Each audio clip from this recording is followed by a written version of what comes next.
तर या ठिकाणी पहा, बांधकाम कामगाराच्या मुलांना हे 60,000 रुपये भेटतात। जे बांधकाम कामगाराची नोंदणी जर केली तर तुमच्या मुलांना हे 60,000 रुपये भेटतात, हे 5,000 रुपये भेटतात, हे 2,500 रुपये भेटतात।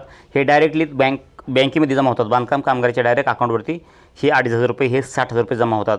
तर या ठिकाणी पहा, तुमचा मुलगा कितवीला आहे त्यावरती डिपेंड आहे आणि ते कितवीला आहे त्यानंतर या ठिकाणी ह्या योजना आहेत E1, E5, E1 अशा प्रकारे। जर तुमचा मुलगा जर पहिला असेल तर पहिला तुमच्या मुलांना जे आहे ते हे E01 तुम्हाला 2,500 रुपयापासून सुरू होणार आहेत। तर अशा प्रकारे तुमच्या मुलांना जे आहे ते 6,000 त्यानंतर 1,00,000 रुपयापर्यंत जी आहे ही योजना जाते। 5,000 रुपये तुमच्या मुलांना, जर तुमचा मुलगा 6वी 7वीला असेल तर तुम्हाला हे 5,000 रुपये भेटतात। तर अशा प्रकारे तुम्हाला ही योजना आहे।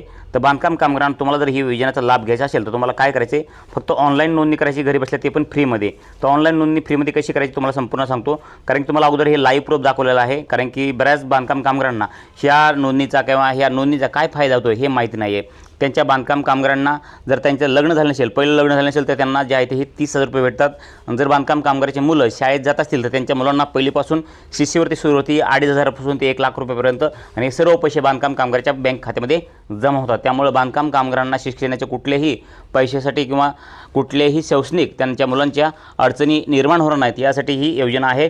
त्यामुळे कुठल्याही प्रकारचं तुम्हाला अडचण न येण्यासाठी तुम्ही डायरेक्ट बांधकाम कामगाराची ऑनलाईन नोंदणी करू शकतात। ऑनलाईन नोंदणी कशी करायची संपूर्ण माहिती सांगतो। आणि तुम्हाला जर घरकुल राहायला नसेल, खरोखर जर तुम्ही कच्च्या घरात राहत असाल आणि तुम्हाला घरकुलचा लाभ भेटला नसेल तर तुम्हाला घर बांधण्यासाठी सुद्धा त्या ठिकाणी पैसे दिले जातात।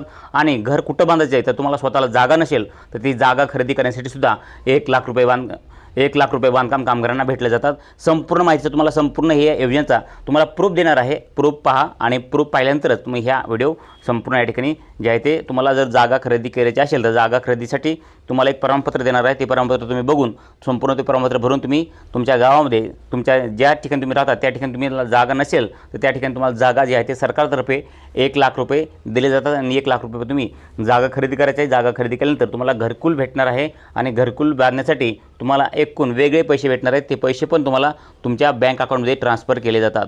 तर संपूर्ण अशा बऱ्याचशा योजना बांधकाम कामगारांना भेटतात। बांधकाम कामगारांना ह्या संपूर्ण योजनेचा माहिती नसल्यामुळे त्यांना या योजनेचा लाभ घेता येत नाही। त्यामुळे तुम्हाला आज संपूर्ण माहिती सांगणार आहे की तुम्हाला या योजनेचा लाभ कसा घ्यायचा आहे आणि तुम्हाला तुमच्या मुलांना जर शिष्यवृत्ती मिळवायची असेल तर ती कशा प्रकारे मिळवायची संपूर्ण A to Z माहिती सांगतो। कारण की बऱ्याचशा बांधकाम कामगाराच्या मुलांना ही शिष्यवृत्ती भेटत नाही आहे आणि हे शिष्यवृत्तीची अर्ज करत नाहीत। तर तुम्ही काय करायचे, घरी बसून जे आहेत हे अर्ज करायचे आहेत।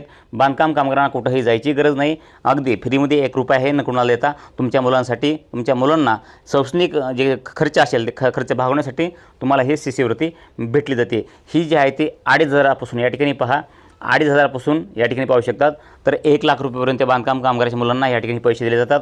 हे पैसे संपूर्ण बांधकाम कामगाराच्या अकाउंटवरती, बँक अकाउंटवरती ट्रान्सफर केले जातात। त्यामुळे तुम्हाला फक्त फ्रीमध्ये नोंदणी करायची। फ्रीमध्ये नोंदणी केल्यानंतर तुम्हाला हे संपूर्ण पैशाचा लाभ भेटणार आहे। या ठिकाणी पहा, बांधकाम कामगाराच्या पहिल्या विवाहासाठी 30,000 रुपये भेटतात।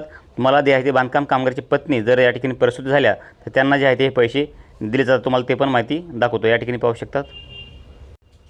तर अशा प्रकारे बांधकाम कामगाराच्या पत्नीला जे आहे ते हे प्रसूत झाल्यानंतर हे पैसे भेटले जातात 15,000 रुपये नॉर्मल झाल्या तर, आणि सिझर झाल्यानंतर तुम्हाला वेगळी रक्कम भेटली जाते। त्यामुळे या ठिकाणी पहा, बांधकाम कामगाराच्या आणखीन काही योजना आहेत या ठिकाणी पाहू शकतात।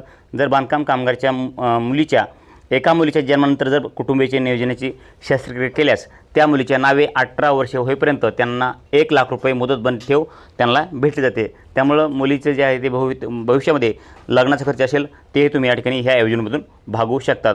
तर अशा प्रकारे बऱ्याचशा योजना बांधकाम कामगारांना भेटतात। त्यामुळे तुम्हाला ऑनलाईन नोंदणी करायची आहे। नोंदणी कशी करायची संपूर्ण माहिती सांगतो। त्याअगोदर तुम्ही आपल्या YM मराठी या यूट्यूब चॅनलला सबस्क्राईब केलं असेल तर चॅनलला सबस्क्राईब करा, व्हिडिओ लाईक करा। अशाच बांधकाम कामगाराचे नवीन व्हिडिओ पाहण्यासाठी याचा लाभ कसा घ्यायचा संपूर्ण माहिती थोडक्यात सांगतो। कारण तुम्हाला पहिल्यांदा तुमच्या मोबाईलच्या ब्राउझरमध्ये यायचं आहे, त्या ठिकाणी बांधकाम कामगार टाईप करायचं आहे। बांधकाम कामगार टाईप करून तुम्ही जे आहे ते सर्च करू शकतात। सर्च केल्यानंतर तुमच्यासमोर अशा प्रकारची वेबसाईट येईल। पहिली वेबसाईट या ठिकाणी पाहू शकतात। या ठिकाणी पाहू शकतात mahabvcw.in ही वेबसाईट आलेली आहे। ह्या वेबसाईटवर तुम्हाला क्लिक करायचं आहे। या ठिकाणी क्लिक केल्यानंतर तुम्हाला नोंदणी करायची आहे। तर नोंदणी तुम्ही जी आहे ती अशा प्रकारे ही फ्री करू शकतात। बांधकाम कामगार ऑनलाईन नोंदणी तुम्ही घरी बसल्या फ्रीमध्ये करू शकतात। या ठिकाणी क्लिक करून नोंदणी कशी करायची हे जर तुम्हाला माहीत नसेल तर तुम्हाला जे आहे ते आपल्या YM मराठी या यूट्यूब चॅनलवरती एक व्हिडिओ भेटेल, बांधकाम कामगार नोंदणी। तुम्ही यूट्यूबवर जा, बांधकाम कामगार YM मराठी असं करायचं आहे। बांधकाम कामगार नोंदणी YM मराठीवर टाईप करा, तुम्हाला बांधकाम कामगाराची नोंदणी फ्रीमध्ये कशी करायची संपूर्ण व्हिडिओ भेटून जाईल। तुम्हाला कमेंट बॉक्समध्ये पण त्या व्हिडिओची लिंक भेटून जाईल, तुम्ही मला कमेंट करा तुम्हाला जर माहीत नसेल तर. आणि त्यानंतर तुम्हाला बांधकाम कामगारांना दरवर्षी ही नोंदणी रिन्युअल करावी लागते. रिन्युअल केल्यानंतर तुम्हाला हा लाभ दिला जातो. तुम्ही जर रिन्युअल नाही केलं तर तुम्हाला लाभ भेटणार नाही. त्यामुळे तुम्ही दरवर्षी नोंदणी करणं गरजेचं आहे. तर बांधकाम कामगाराचे प्रोफाईल या ठिकाणी पाहू शकतात. बांधकाम कामगारांनी जी ही नोंदणी केलेली आहे आणि त्यांची मुलं कोणकोणती आहेत, त्यांचा मोबाईल नंबर कोणता आहे, त्यांचा वय किती आहे, संपूर्ण माहिती त्या ठिकाणी, त्यांचं आधार कार्ड, रेशन कार्ड, त्यानंतर बांधकाम कामगाराच्या मुलांची नावे ॲड केलीत की नाही, संपूर्ण माहिती या ठिकाणी पाहता येते. आणि तुमचं रिन्युअल तारीख किती आहे किंवा कोणत्या तारखेला तुम्हाला रिन्यू करावं लागेल, संपूर्ण अपडेट तुम्हाला ह्या बांधकाम कामगार प्रोफाईल लॉगिनमध्ये दिसून येत असते. तर या ठिकाणी पहा तुम्हाला डायरेक्ट जे आहे ते स्कॉलरशिपचा लाभ कसा घ्यायचा आहे थोडक्यात सांगण्याचा प्रयत्न करतो. चला आपण व्हिडिओला उशीर न करता डायरेक्ट आपण सुरू करूयात. हे मी पहा मित्रांनो, तुम्हाला सांगणार आहे की बांधकाम कामगाराच्या मुलांना 10,000 रुपये कशा प्रकारे भेटले जातात. कारण की बरेच सारे बांधकाम कामगार कमेंट करत आहेत की सर आम्हाला या ठिकाणी जे आहे ते फॉर्म कसा भरायचा आहे. तर हा व्हिडिओ मी तुम्हाला संपूर्ण फॉर्म भरण्याचा प्रक्रिया दाखवणार आहे. तर आजच्या व्हिडिओ मी दाखवणार आहे की तुम्हाला बांधकाम कामगाराच्या मुलांना 10वी किंवा 12वीला जर तुमची मुलं असतील तर तुम्हाला हे 10,000 रुपये तुमच्या बँक अकाउंटमध्ये ट्रान्सफर केले जातात. ते कशा प्रकारे तुम्हाला फॉर्म भरायचा संपूर्ण माहिती सांगणार आहे. या ठिकाणी पहा, हा फॉर्म तुम्हाला पाहिजे असेल तर मला शेवटला तुम्हाला एक कोड देणार आहे. तो कोड मला कमेंटमध्ये सांगा आणि ते कोड तुम्ही सेपरेट कमेंट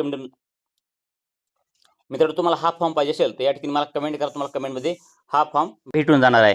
त्यानंतर या ठिकाणी पहा तुम्हाला काय करायचे, हा फॉर्म भरताना कुठली काळजी घ्यायची संपूर्ण माहिती सांगतो. कारण तुम्ही थोडी जर चूक केली तुम्हाला हे पैसे भेटणार नाहीत. बांधकाम कामगारांना फ्रीमध्ये नोंदणी करून त्यांच्या मुलांसाठी शैक्षणिक खर्चासाठी 2,500 पासून 1,00,000 रुपयापर्यंत भेटतात. परंतु त्यापैकी आता 10,000चा लाभ कसा घ्यायचा आहे, तुमची मुलं जर 10वीला असतील तर तुमच्या मुलांना हा 10,000चा लाभ कसा घ्यायचा आहे हे थोडक्यात सांगण्याचा प्रयत्न करतो. तर या ठिकाणी पहा, अर्ज भरताना पहिल्यांदा जे आहे ते बांधकाम कामगारांनी स्वतःचं नाव लिहायचं आहे. अर्जदाराचं पहिलं नाव या ठिकाणी लिहा, स्वतःचं नाव लिहा, त्यानंतर वडिलाचं किंवा पतीचं नाव आणि आडनाव या ठिकाणी टाकायचं आहे. आता या ठिकाणी त्यानंतर पहा बांधकाम कामगाराची तुम्हाला नोंदणी करायची आहे. नोंदणी केलेली जो नोंदणी क्रमांक आहे तो या ठिकाणी टाकायचा आहे. तर नोंदणी क्रमांक तुम्हाला कुठे भेटेल तर तुम्हाला तुमच्या प्रोफाईलमध्ये नोंदणी क्रमांक भेटून जाणार आहे. त्यानंतर नोंदणी दिनांक या ठिकाणी टाका, नूतनीकरण दिनांक या ठिकाणी टाका, आधार क्रमांक या ठिकाणी टाकायचा, भ्रमध्वनी म्हणजेच मोबाईल नंबर या ठिकाणी टाकायचा आहे. त्यानंतर पहा तुम्हाला जे आहे तुम्ही स्त्री आहात का पुरुष आहात निवडायचं आहे, विवाहित आहात का अविवाहित निवडायचं आहे. त्यानंतर तुमची जन्मतारीख टाका आणि वय या ठिकाणी टाकून घ्यायचं आहे. ते संपूर्ण भेटल्यानंतर तुम्हाला तुमचा महत्त्वाचा विषय येतो तो म्हणजे अर्जदाराच्या बँक खात्याचे तपशील तुम्हाला भरताना भरपूर काळजी घ्यायची. कारण की तुमच्याकडून थोडी पण चूक झाली तर तुमच्या पैसे बँकेमध्ये येणार नाही. तुम्हाला बँकेचा तपशील पुन्हा अपडेट करावं लागेल, पुन्हा दुरुस्ती करावं लागेल, त्यामुळे उशीर होऊ शकतो. त्यामुळे आत्ताच बँकेचा तपशील बरोबर भरा. आता बँकेच्या तपशीलामध्ये काय काय भरायचं ते या ठिकाणी पहा. बँकेचे नाव तुम्हाला टाकायचे आहे, बँक शाखेचं नाव या ठिकाणी टाकायचं आहे, त्यानंतर बँक शाखेचा पत्ता लिहायचा आहे, IFSC क्रमांक तुम्हाला या ठिकाणी लिहायचा आहे, बँक खाते क्रमांक या ठिकाणी लिहायचा आहे. या ठिकाणी दोनच महत्त्वाचे कारण म्हणजे IFSC कोड आणि खाते क्रमांक तुम्हाला बरोबर टाकायचे आहेत. कारण की हे जर चुकले तर तुम्हाला तुमच्या अकाउंटवरती पैसे येणार नाहीत. त्यानंतर पहा तुमच्या त्यानंतर पहा तुमच्या पाल्यांचं तपशील म्हणजे तुमच्या मुलांचा तपशील, तुमच्या मुलं कितवीला आहेत हे लिहायचे आहे या ठिकाणी. तर या ठिकाणी पहा पाल्याचा तपशील या ठिकाणी आहे, तुमच्या मुलांचं नाव या ठिकाणी टाकायचं आहे. त्यानंतर तुमचा मुलगा कितवीला आहे ते या ठिकाणी टाकायची, शाळा महाविद्यालय संस्थेचं नाव, शाळेचं नाव काय ते या ठिकाणी टाका. त्यानंतर पहा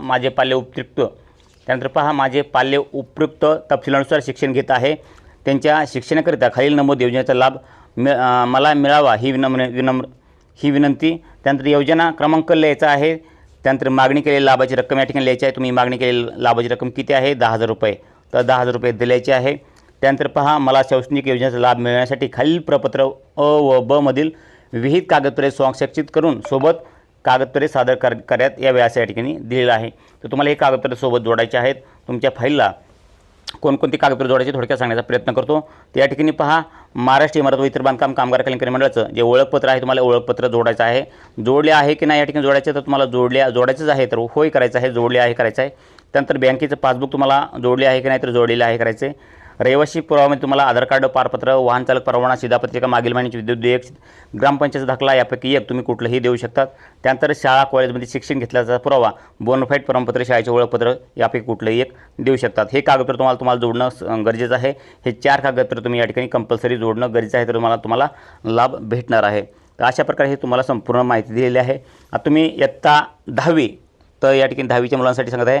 10वी किंवा 12वी या ठिकाणी पहिल्यांदा दिलेलं आहे. या ठिकाणी तुम्ही लाईव्ह प्रूफ पाहू शकतात. 10वी किंवा 12वी इयत्ता 10वी किंवा 12वी मध्ये तुम्ही 50% किंवा त्यापेक्षा अधिक जर गुण घेतले असतील तर तुम्हाला हे 10,000 रुपये भेटणार आहेत. त्यासाठी काय आहे, फक्त तुम्हाला 50% म्हणजे 50% जे आहे तुम्हाला गुण मिळवणं गरजेचं आहे. या ठिकाणी पाहू शकतात. त्यापेक्षा अधिक असतील तर चांगलीच गोष्ट आहे, परंतु तुम्हाला कमीत कमी 50% तरी गुण भेटलेले पाहिजेत तर तुम्हाला हे पैसे 10,000 रुपये तुमच्या अकाउंटवरती येणार आहेत. तर अशा प्रकारे तुम्हाला हे लाईव्ह प्रूफ दाखवलेलं आहे आणि तुम्ही हा संपूर्ण फॉर्म भरून तुम्हाला काय करायचं आहे, स्वतःची जी स्वाक्षरी आहे बांधकाम कामगारची ती या ठिकाणी तुम्हाला द्यायची आहे. कुठं द्यायची आहे? त्या ठिकाणी बांधकाम कामगाराची सही या ठिकाणी करायची आहे. आता सही येत नसेल तर अंगठा करा आणि बांधकाम कामगारच्या ठिकाणी ठिकाण कोणतं दिले आहे, त्यानंतर हा फॉर्म कोणत्या तारखेला लिहितात ते तारीख लिहा. हे संपूर्ण तुम्हाला कागदपत्र तुमचं Aadhaar card, bank passbook xerox, ration card xerox, तुमच्या आधार कार्ड झेरॉक्स, म्हणजे संपूर्ण तुमचं या ठिकाणी बांधकाम कामगाराची जी पावती असते नोंदणी पावती, ती नोंदणी पावती झेरॉक्स करून संपूर्ण तुम्हाला ही फाईल तयार करायची. फाईल तयार करून तुमच्या आपल्या जवळच्या महाराष्ट्र इमारत व इतर बांधकाम कामगार कल्याण मंडळाच्या ऑफिशियल वेबसाईटवर जाऊन किंवा आपल्या ऑफलाईन तुमच्या ऑफिसला जाऊन त्या ठिकाणी ऑफिसला जाऊन तुम्ही महाराष्ट्र इमारत व इतर बांधकाम कामगार कल्याण मंडळाच्या ऑफिसला जाऊन पण हे संपूर्ण फाईल जमा करू शकतात. आणि काही दिवसानंतर तुम्हाला त्या ठिकाणी आपले बांधकाम कामगारचे जे अधिकारी असतील ते अधिकारी ही संपूर्ण तुमची फाईल चेक केली जातील आणि चेक केल्यानंतर तुमचं जर संपूर्ण फाईल बरोबर असेल, संपूर्ण कागदपत्र बरोबर असतील तर तुम्हाला त्या ठिकाणी मंजूरचा मेसेज येईल तुमच्या मोबाईलवरती. जो मोबाईल तुम्ही बांधकाम कामगार रजिस्टर केलेला आहे त्या रजिस्टर मोबाईलवरती तुम्हाला मेसेज येईल की तुमचा अर्ज जे आहे ते स्कॉलरशिपचा मंजूर झालेला आहे. आणि तिथून पुढं काही दिवसानंतर तुमच्या जर तुमची कागदपत्र काही त्रुटी असेल तर त्रुटी ती पूर्ण करण्यासाठी सांगतील आणि त्रुटी नसेल तर डायरेक्ट तुम्हाला तुमच्या बँकेमध्ये पैसे ट्रान्सफर केलेले दिसून येतील. हे 10,000 रुपये तुमच्या बँकेमध्ये जमा झालेले दिसून येतील. तर अशा प्रकारे बांधकाम कामगारांना तुम्हाला सांगतो की बांधकाम कामगारांना स्कॉलरशिपचा तर अशा प्रकारे बांधकाम कामगाराच्या मुलांना हे 10,000 रुपये भेटतात. 10,000 रुपयाचा लाभ कसा घ्यायचा ह्या व्हिडिओमध्ये तुम्हाला संपूर्ण माहिती सांगितलेली आहे. तुम्हाला थोडी पण माहिती आवडली असेल तर व्हिडिओ लाईक करा आणि तुमच्या मनामध्ये आणखीन काय प्रश्न असतील तर नक्कीच कमेंटमध्ये सांगायला विसरू नका. कारण की बांधकाम कामगाराच्या नवनवीन माहितीचे व्हिडिओ आपल्या चॅनलवरती सर्वात अगोदर भेटत असतात. त्यामुळे माहिती थोडी पण आवडली असेल तर व्हिडिओ लाईक करा, चॅनलला सबस्क्राईब करा आणि इथून पुढे पण असेच नवनवीन अपडेट पाहण्यासाठी चॅनलला सबस्क्राईब करून बेल आयकॉनवर क्लिक करायला विसरू नका. भेटत मित्रांनो पुढच्या व्हिडिओ. तोपर्यंत जय हिंद, जय महाराष्ट्र.